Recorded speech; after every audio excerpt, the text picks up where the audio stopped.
देखिए, कुछ बच्चों की ये डिमांड है कि सर न्यूमेरिकल के साथ-साथ हमें नोट्स भी यदि अवेलेबल हो तो ज़्यादा अच्छा है। तो इस प्रकार से नोट्स पूरा इलेक्ट्रोकेमिस्ट्री का एक समरी भी बनाए हैं और ये नोट्स जो है आपको अवेलेबल करवा रहे हैं। तो इस नोट्स के माध्यम से आप अपनी तैयारी कर सकते हैं। तो देखिए, इलेक्ट्रोकेमिस्ट्री में जो है इलेक्ट्रोकेमिस्ट्री क्या है, ये पूरा आपको अच्छे से बताया गया है कि इलेक्ट्रोकेमिस्ट्री क्या है। इलेक्ट्रोकेमिस्ट्री जो है वो आपकी वैद्युत रसायन रसायन विज्ञान की वह शाखा है जिसके अंतर्गत जो है आप सभी क्या करते हैं, विद्युत ऊर्जा का संबंध रासायनिक ऊर्जा से निकालते हैं। वो जो है आपकी रसायन विज्ञान कहलाती है। तो इस प्रकार से जो है रसायन विज्ञान का जो है ये इलेक्ट्रोकेमिस्ट्री का चैप्टर हम आपको शुरू करते हैं। तो सबसे पहली चीज आती है विद्युत सेल। आपके पास सेल है, ये सेल क्या होता है? देखिए, सेल वह रासायनिक युक्ति है। सेल मुख्य रूप से दो प्रकार के होते हैं और सेल जो है वह रासायनिक युक्ति है जो विद्युत ऊर्जा को रासायनिक ऊर्जा में और रासायनिक ऊर्जा को वैद्युत ऊर्जा में परिवर्तित करती है। मतलब इस प्रकार से सेल मुख्य रूप से कितने प्रकार के होते हैं? सेल दो प्रकार के होते हैं। अगर सेल की हम बात करें तो सेल जो है आपका जो सेल है वो सेल दो प्रकार का होता है। सेल जो है वो दो प्रकार के होते हैं, ठीक है। एक होता है आपका वैद्युत सेल,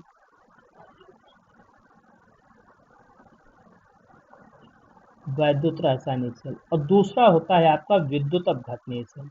दूसरा जो है वो आपका है विद्युत अपघटनीय सेल, अपघटनीय सेल। तो विद्युत सेल और विद्युत अपघटनीय सेल में क्या क्या अंतर है? तो विद्युत सेल जो होता है उसको हम रासायनिक सेल भी कहते हैं और विद्युत अपघटनीय सेल जो होता है ये विद्युत ऊर्जा प्रवाहित करने पर तब इसमें रासायनिक परिवर्तन होता है, जबकि वैद्युत सेल में रासायनिक परिवर्तन के परिणाम स्वरूप वैद्युत ऊर्जा उत्पन्न होती है। तो इस प्रकार से आप सभी लोग ये समझ सकते हैं सेल। तो शार्ट भाषा में बिल्कुल हम शार्ट तरीके से यदि कहें सेल क्या है, तो सेल वह रासायनिक युक्ति है जिसके द्वारा हम विद्युत ऊर्जा का रासायनिक ऊर्जा में और रासायनिक ऊर्जा का वैद्युत ऊर्जा में परिवर्तन करते हैं, वो सेल कहलाता है। अब बात आता है, सेल दो प्रकार के हो गए आपके, गैल्वेनिक सेल या वोल्टेज सेल या वैद्युत रासायनिक सेल, और दूसरा विद्युत अपघटनीय सेल। अब विद्युत रासायनिक सेल या गैल्वेनिक सेल की ये पूरी की पूरी सिनॉप्सिस दी गई है। यह एक डायाफ्राम सेल होता है। कैसा होता है? Diaphragm cell. इसमें एक में दो अर्ध सेलों से ये मिलकर बना होता है। एक अर्ध सेल में जिंक की रॉड जिंक सल्फेट के सॉल्यूशन में, ये जिंक सल्फेट का सॉल्यूशन है, और दूसरे में कॉपर की रॉड कॉपर सल्फेट के सॉल्यूशन में डूबी हुई होती है। अब जिंक की रॉड जब जिंक के सल्फेट के सॉल्यूशन में डुबोई जाती है तो क्षण और सॉल्यूशन के मध्य विभवांतर उत्पन्न होता है। जो क्षण है, इस क्षण और सॉल्यूशन के बीच विभवांतर उत्पन्न होता है, जिसके परिणाम स्वरूप या तो क्षण पर इलेक्ट्रॉन आते हैं या क्षण से इलेक्ट्रॉन निकल करके सॉल्यूशन में जाते हैं। तो दोनों में यही कंडीशन होती है। तो यहाँ पर जो हमारे पास ये गैल्वेनिक सेल या वोल्टेज सेल है, इस गैल्वेनिक सेल में जो एनोड होता है ये इसका नेगेटिव पोल होता है। एनोड इसका नेगेटिव पोल होता है, कैथोड इसका पॉजिटिव पोल होता है। जबकि ठीक इसके अपोजिट विद्युत अपघटनीय सेल का एनोड पॉजिटिव पोल और कैथोड जो है वो नेगेटिव पोल होता है। तो यहाँ पर जिंक में जो है जिंक को दोनों और कॉपर को दोनों इलेक्ट्रोडों को हम एक कंडक्टर वायर द्वारा, कॉपर के वायर द्वारा जिसमें विद्युत धारा का प्रवाह हो सके जोड़ देते हैं, गैल्वेनोमीटर लगा देते हैं। तो इलेक्ट्रॉन का प्रवाह जो होता है वो जिंक से किधर होता है? कॉपर इलेक्ट्रोड की ओर। और विद्युत धारा का प्रवाह जस्ट इसके अपोजिट, मतलब कॉपर इलेक्ट्रोड से जिंक इलेक्ट्रोड की ओर होता है। इन दोनों को एक यू आकार की नली द्वारा जोड़ दिया जाता है, दोनों अर्ध सेलों को, जिसको हम लवण सेतु कहते हैं। आप देख रहे हैं लवण सेतु में potassium chloride, potassium nitrate, ammonium chloride या अमोनियम नाइट्रेट में से किसी भी एक अक्रिय विद्युत अपघट्य का विलयन भरा हुआ होता है। साथ ही इसके मुखों को जो है कॉटन से बंद कर दिया जाता है, जिससे जो है जिलेटिन के साथ मिला करके हम बंद कर देते हैं और ये एक लवण सेतु का कार्य करता है। तो इस प्रकार से आप देख सकते हैं कि जो है ये विद्युत सेल मतलब आपका गैल्वेनिक सेल जो है वो कार्य किस प्रकार से करता है। तो गैल्वेनिक सेल जो है वो एक डायाफ्राम सेल है। ये दो अर्ध सेलों से मिलकर बना होता है और इसमें एक अर्ध सेल में जिंक की छड़ जिंक सल्फेट के सलूशन में, दूसरे में कॉपर सल्फेट की छड़ कॉपर सल्फेट के विलयन में कॉपर की छड़ डूबी हुई होती है। दोनों को हम एक विद्युत के चालक तार द्वारा जोड़ देते हैं, गैल्वेनोमीटर लगा देते हैं। दोनों अर्ध सेलों को हम यू आकार की नली द्वारा जोड़ देते हैं, जिसे लवण सेतु कहते हैं। और इस प्रकार से जो है जब हम परिपथ फिट करते हैं तो विद्युत धारा का प्रवाह कैथोड प्लेट मतलब कॉपर इलेक्ट्रोड से जिंक इलेक्ट्रोड की ओर होता है और इलेक्ट्रॉन का प्रवाह जिंक इलेक्ट्रोड से कॉपर इलेक्ट्रोड की ओर होता है। अब इसके बाद हम आगे बढ़ते हैं। जब आप ये कंप्लीट करेंगे तब इसके बाद एनोड पर कौन सा रिएक्शन होता है? एनोड पे ऑक्सीडेशन रिएक्शन होता है। एनोड पर ऑक्सीडेशन रिएक्शन होता है। यहाँ जिंक से इलेक्ट्रॉन निकलते हैं और जिंक पॉजिटिव आयन बनाता है और कॉपर इलेक्ट्रॉन अचीव करता है और कॉपर में रिड्यूस होता है, वहाँ पे अपचयन होता है। ऑक्सीडेशन और रिडक्शन की कई चीज़ें आपको पता है कि जहाँ पर इलेक्ट्रॉन निकलता है वहाँ ऑक्सीडेशन होता है, ऑक्सीकरण क्रिया होती है, और जहाँ इलेक्ट्रॉन जुड़ता है वहाँ अपचयन क्रिया होती है। तो इस प्रकार से इन दोनों अर्ध सेलों में जो है ये प्रक्रिया चलती है और एक परिपथ पूरा कंप्लीट होता है।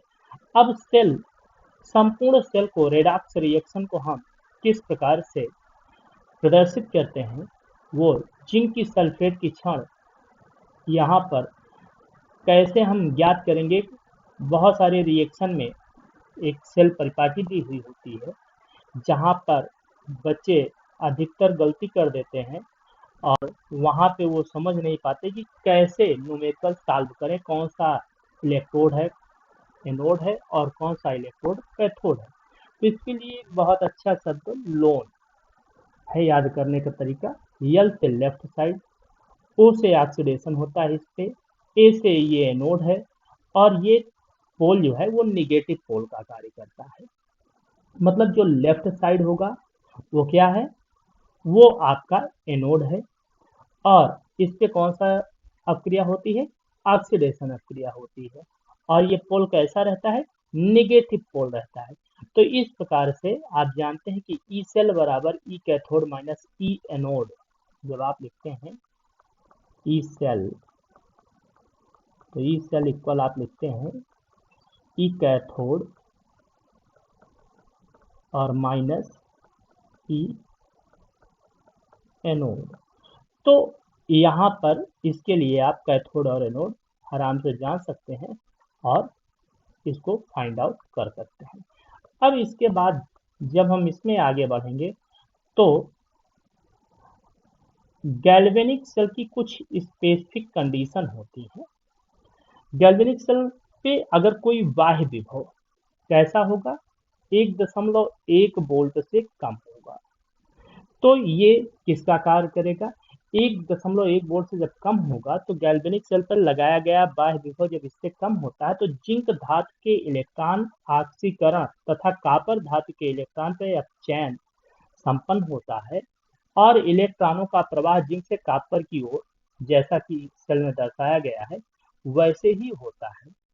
और दूसरी कंडीशन, यदि इस पे 1.1 वोल्ट होता है तो गैल्वेनिक सेल पर बाह्य विभव बराबर होने पर रेडॉक्स संपन्न नहीं होता, मतलब ऑक्सीडेशन होता ही नहीं है। और यदि 1 वोल्ट से अधिक का होता है तो ये प्रक्रिया अपोजिट हो जाती है। बाह्य बल जब 1.1 वोल्ट से अधिक होता है तो कॉपर इलेक्ट्रोड एनोड की भांति कार्य करने लगता है और जिंक जो है वो कैथोड की भांति कार्य करने लगता है। ऐसी कंडीशन में यहाँ पर जिंक धातु का निक्षेपण का कारण बन जाता है।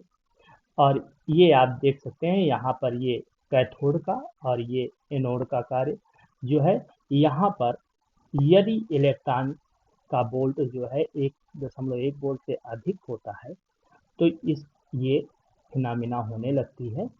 अब जो है हम आते हैं इलेक्ट्रोड विभव किसे कहते हैं। बहुत ही आसान डेफिनेशन होती है। किसी भी धातु को की क्षण लें और हम उसी धातु की क्षण को उसी धातु के विलयन मतलब उसी धातु का लवण हो। जिस धातु की क्षण हो, अगर कॉपर की क्षण है तो कॉपर के लवण का विलयन हो, जिंक की क्षण है तो जिंक के लवण का विलयन हो। जो धातु हम लेंगे उसी धातु के लवण के जलीय विलयन।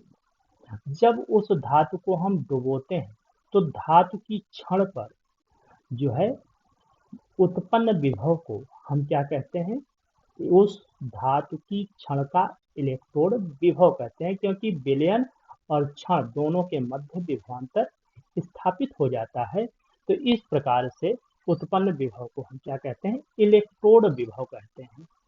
ठीक इसी प्रकार यहाँ पर एक धातु के आक्सीकरण विभव का अपचयन विभव यदि हम लेते हैं तो उनके चिन्ह विपरीत होते हैं। मतलब आक्सीकरण विभव माइनस अपचयन विभव होता है। फिर आपके पास स्टैंडर्ड इलेक्ट्रोड पोटेंशियल आ जाएगा, मानक इलेक्ट्रोड विभव। मानक इलेक्ट्रोड विभव मानक कंडीशन, स्टैंडर्ड कंडीशन क्या होती है, 298 केल्विन ताप कहें या इसी को हम कहते हैं 25 डिग्री सेंटीग्रेड ताप पर। विलयन की सांद्रता 1 मोल पर लीटर। मतलब जो कंडीशन है वो कंडीशन हमारी है स्टैंडर्ड कंडीशन 25 डिग्री सेंटीग्रेड या 298 केल्विन ताप पर। 1 मोलर सांद्रता मतलब जो विलयन की सांद्रता हो, विद्युत अपघट्य की सांद्रता हो विलयन की, वो कैसी हो, 1 मोल हो। तो उसमें उत्पन्न होने वाले उस दशा में धातु की क्षण पर उत्पन्न विभव को हम क्या कहते हैं, उस धातु का मानक इलेक्ट्रोड विभव कहते हैं और इसे ई नॉड से प्रदर्शित करते हैं। इसी प्रकार से मानक ऑक्सीकरण विभव होता है।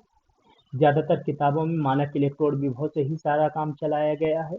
मानक ऑक्सीकरण विभव क्या है, 98 केल्विन ताप पर ही विलयन की सांद्रता 1 मोल होने पर ही धातु के इलेक्ट्रोड के ऑक्सीकृत होने की प्रवृत्ति, थोड़ा सा चेंजेस रखते हैं, ऑक्सीकृत होने की जो प्रवृत्ति है अर्थात इलेक्ट्रॉन त्यागने की प्रवृत्ति है, वही उसका मानक ऑक्सीकरण विभव कहलाता है।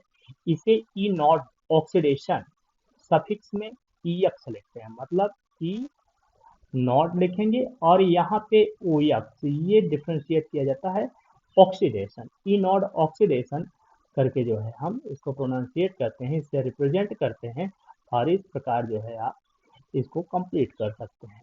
अब आगे बढ़ते हैं तो बहुत सारे एग्जाम्पल हमने इसमें प्रोवाइड कराए हैं। मानक अपचयन विभव जस्ट ऑक्सीडेशन के अपोजिट, जहाँ पर अपचयन होने की प्रवृत्ति होती है वो अपचयन विभव कहलाता है। जहाँ इलेक्ट्रॉन जोड़ेंगे वहाँ अपचयन होगा, जहाँ इलेक्ट्रॉन निकलेंगे वहाँ जो है आपका ऑक्सीकरण होगा। अब बात आती है सेल विभव या साथ ही साथ जो है आपके विद्युत वाहक बल ईएमएफ। इस पर न्यूमेरिकल भी बहुत सारे आते हैं। तो किसी भी सेल में उपस्थित दोनों इलेक्ट्रोडों के जो विभवांतर होते हैं, potential difference between both electrode, these are known as the cell potential. इसी को हम सेल विभव कहते हैं। आल्सो नोन एज द आपका विद्युत वाहक बल मतलब इलेक्ट्रोमोटिव फोर्स भी इसको हम कहते हैं, चाहे सेल पोटेंशियल कहें या इलेक्ट्रोमोटिव फोर्स कहें। तो विद्युत वाहक बल की गणना जो हम करते हैं, जैसे अभी ऊपर लिखे थे फार्मूला, ई सेल बराबर ई कैथोड माइनस ई एनोड, या दायां पक्ष माइनस बायां पक्ष, क्योंकि बाई तरफ अभी लोन आपने पढ़ा, लेफ्ट साइड हमारा क्या होता है, एनोड होता है, ऑक्सीडेशन होता है, नेगेटिव पोल होता है। राइट साइड हमारा पॉजिटिव पोल होता है। तो पहले हम राइट साइड लिखते हैं, माइनस नेगेटिव साइड लिखते हैं। आईयूपीएसी की एक नवीन ये नोट स्पेसिफिक नोट है कि आईयूपीएसी की जो नवीन पद्धति है उसके अनुसार स्टैंडर्ड रिडक्शन पोटेंशियल जो है उसी को ही अब मानक इलेक्ट्रोड विभव कहा जाने लगा है। सेल को प्रदर्शन कैसे करते हैं, किसी सेल के प्रदर्शन करते समय लौड़ सेतु आदि को कैसे प्रदर्शित करते हैं, तो सीधी बड़ी लाइनों से एनोड तथा कैथोड के बीच दर्शाया जाता है इन्हें। और बाईं ओर आक्सीकरण और अर्ध सेल में दाईं ओर अपचयन अर्ध सेल को दर्शाया जाता है। जैसे गैल्वेनिक सेल के लिए ये दिया गया है, जिंक है, ये सॉलिड स्टेट में है और जिंक सल्फेट का 1 मोलर कंसंट्रेशन है। यहाँ पर कॉपर सल्फेट है और ये कॉपर सॉलिड स्टेट में है। यहाँ पर कुछ किताबों में थोड़ा सा अलग तरीके से भी दर्शाया दिया जाता है, जैसे लिखा जाता है Zn by Zn plus plus bracket में एक्वियस स्टेज और यहाँ पर सॉलिड स्टेज, और ये सेल परिपाटी होती है डिनोट करने के लिए copper double plus in aqueous stage by C in solid stage. तो इस सेल को इस प्रकार से भी लोग प्रदर्शित करते हैं। तो किताबों में ज़्यादातर इसी प्रकार से, जैसा कि अभी हमने लिखा है, इसी प्रकार से प्रदर्शित किया गया है। जो माध्यमिक बोर्ड में ज़्यादातर किताबें चल रही हैं, तो इस प्रकार से आप चाहे जिस हिसाब से नोट्स में दर्शाए हैं वैसा लिखें, या जिस हिसाब से बुक में लिखा गया है उसको आप समझें। ये चिन्ह परिपाटी के अनुसार जो है आपको दर्शाया जाता है। अब इसमें संपूर्ण सेल अभिक्रिया अलग अलग आपको दी गई है। इलेक्ट्रोड विभव का मापन कैसे करते हैं, मापन करने के लिए कुछ किताबों में बहुत अच्छे तरीके से नहीं दिया गया है, तो हमने यहाँ पे नोट्स प्रोवाइड करा दिया है कि किसी भी अर्ध सेल का मापन जो है वो अकेले, मतलब केवल एक ही अर्ध सेल के माध्यम से हम नहीं कर सकते। सेल विभव दोनों अर्ध सेलों को विभवांतर से ही ज्ञात किया जा सकता है। जब तक उसके हम इलेक्ट्रोमोटिव फोर्स को फाइंड आउट नहीं करेंगे तब तक उस सेल का मापन करना, उसके इलेक्ट्रोड विभव का मापन संभव नहीं होगा। हम उसके इलेक्ट्रोड पोटेंशियल को मेजर नहीं कर सकते हैं। तो अर्ध सेलों में इलेक्ट्रोड विभव का मापन नहीं किया जा सकता, क्योंकि सेलों में ऑक्सीडेशन व रिडक्शन दोनों संपन्न होना पॉसिबल नहीं होता जब तक कि सेल परिपूर्ण नहीं होता। इसके संबंध में आपको कुछ पॉइंट्स भी दिए गए हैं, जैसे इलेक्ट्रोड के रूप में मानक hydrogen electrode, standard hydrogen electrode SHE, SHE का मतलब स्टैंडर्ड हाइड्रोजन इलेक्ट्रोड, और सामान्य हाइड्रोजन इलेक्ट्रोड NHE मतलब नॉर्मल हाइड्रोजन इलेक्ट्रोड। सामान्य हाइड्रोजन इलेक्ट्रोड को NHE से डिनोट किया जाता है शॉर्ट में, और मानक हाइड्रोजन इलेक्ट्रोड को SHE से। बहुत सारी किताबों में भी इसको डिनोशन ऐसे ही दिया गया है। तो इलेक्ट्रोड विभव सभी तापों पर शून्य ही निर्धारित किया गया है। स्टैंडर्ड हाइड्रोजन इलेक्ट्रोड और नॉर्मल हाइड्रोजन इलेक्ट्रोड का जो रेशियो होता है, तो इनकी संरचना कभी कभी पूछ ली जाती है। इनकी पूरी संरचना फुली आपको संरचना ये दी गई है। इस संरचना से आप इसको जो है एग्जाम में रिप्रेजेंट कर सकते हैं कि किस प्रकार से सूक्ष्म विभाजित प्लेटिनम से लेपित एक प्लेट को जो है हम जब क्या करते हैं, HCl से भरे हुए एक मोलर कंसंट्रेशन के सोल्यूशन में जो है हम रखते हैं, तो उस पे 1 एटमॉस्फेयर प्रेशर पे हाइड्रोजन गैस का जो रिलीज होती है उसके माध्यम से किस प्रकार से मेजर करते हैं, पूरी की पूरी फिनोमिना जितना एब्जॉर्ब होती है, अधिशोषित होती है, उसके अकॉर्डिंग जो है हम पूरा मेजर करते हैं और मेजर करके फाइंड आउट करते हैं। तो ये नोट्स आप लोग कंप्लीट कर लीजिएगा। फिर SHE मतलब स्टैंडर्ड हाइड्रोजन इलेक्ट्रोड पे जो ऑक्सीडेशन होता है कैसे होता है, जब किसी भी स्टैंडर्ड हाइड्रोजन इलेक्ट्रोड का ऑक्सीडेशन होता है तो वहां से हाइड्रोजन गैस इलेक्ट्रॉन त्याग कर हाइड्रोजन आयन में बदल जाती है। मतलब जो हाइड्रोजन है वो हाइड्रोजन इलेक्ट्रॉन डोनेट कर देती है, रिलीज कर देती है। और अर्ध सेल के प्रदर्शन में इसका हाफ सेल के प्रदर्शन में इस प्रकार से रिप्रेजेंट किया जाता है। इसी प्रकार से जो स्टैंडर्ड हाइड्रोजन का रिडक्शन होता है वहां पर हाइड्रोजन एक इलेक्ट्रॉन रिसीव करके जो है और हाइड्रोजन गैस के फॉर्म में जो है रेड्यूस होती है, तो उसका रिडक्शन हो जाता है। सेल प्रदर्शन इसका इस प्रकार से किया जाता है। जिंक इलेक्ट्रोड विभव के लिए जब निर्धारण किया जाता है, तो किसी भी धातु के निर्धारण के लिए सबसे पहली चीज होती है कि उसके साथ हाइड्रोजन को ही क्यों लिया गया है। हाइड्रोजन को माना गया है, हाइड्रोजन का स्टैंडर्ड इलेक्ट्रोड पोटेंशियल जो किताबों में 0 लिखा गया है, वो लेट अस कंसीडर माना गया है, और विथ रिस्पेक्ट टू उसी के सापेक्ष सभी धातुओं के मानक इलेक्ट्रोड विभव की गणना की गई है और गणना करके निकाला गया है। इस प्रकार से रिजल्टेंट जो निकलता है यहाँ पर, वो रिजल्ट आपका निकल करके कंप्लीट होकर के आता है जो है, और फिर निष्कर्ष निकल आता है और रिजल्टेंट फाइंड हो जाता है। अब मान लीजिए कि जो है आपके पास जिंक से जिंक इलेक्ट्रोड विभव का निर्धारण जब करते हैं, तो जिंक इलेक्ट्रोड विभव के निर्धारण के लिए सबसे पहले कॉपर इलेक्ट्रोड के स्थान पे SHE का प्रयोग करते हैं, मतलब स्टैंडर्ड हाइड्रोजन इलेक्ट्रोड का, तथा संपूर्ण सेल का इलेक्ट्रोड विभव ज्ञात कर लेते हैं, जिसके निर्धारण के लिए जो है हम ई सेल बराबर E electrode minus E cathode लिखते हैं, चाहे यहाँ पर ER/EL मतलब electrode of right side, standard electrode of left side, या यहीं पे हम लिख दें E nought cell equal E cathode, E cathode minus E nought anode. बात वही है, तो ये कितना हो जाएगा, ई सेल इक्वल हो जाएगा ई नॉट स्टैंडर्ड हाइड्रोजन इलेक्ट्रोड और minus zinc electrode. Standard hydrogen electrode 0 होता है, माइनस ई Zn/Zn प्लस, ये आपका हो जाएगा। फिर ई नॉट बराबर आपके पास जो आएगा ये -0.76 वोल्ट कैलकुलेट होकर के निकलता है। तो निष्कर्ष है कि आक्सीकरण विभव का मान ऋणात्मक होता है, माइनस में निगेटिव में जाएगा। जब निगेटिव में जाएगा तो जो भी ऋणात्मक है, जिन भी धातुओं के मानक इलेक्ट्रोड विभव ऋणात्मक में होते हैं, उन सभी धातुओं के एक्टिविटी क्रियाशीलता हाइड्रोजन के सापेक्ष अधिक होती है, और जिनके मानक इलेक्ट्रोड विभव हाइड्रोजन से ज्यादा होते हैं, मतलब पॉजिटिव में होते हैं, उनकी reactivity with respect to hydrogen कम होती है। अब ठीक उसी प्रकार से कॉपर का जब निर्धारण करते हैं, तो कॉपर के लिए कंडीशन अब स्टैंडर्ड इलेक्ट्रोड हम किसका रखेंगे, जिंक के लिए 0 रख देंगे। जब जिंक के लिए हम 0 रख देते हैं तो हमारे पास क्या हो जाएगा, ये ई सेल इसका 0.34 होता है, तो ये पॉजिटिव वैल्यू आ जाती है।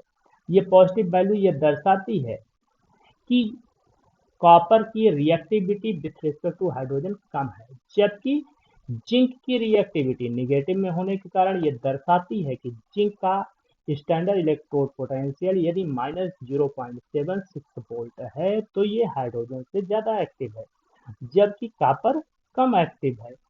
इसी प्रकार से अब इनका पूरा सेल विभव यदि हम निकाल लेते हैं, तो इनका पूरा सेल जो निकलता है ई सेल, वो निकल के आ जाता है 1.1 वोल्ट। अब इसी प्रकार से आपका ये टॉपिक जो है एक अच्छा टॉपिक यहाँ तक कंप्लीट होता है विथ नोट्स, और उम्मीद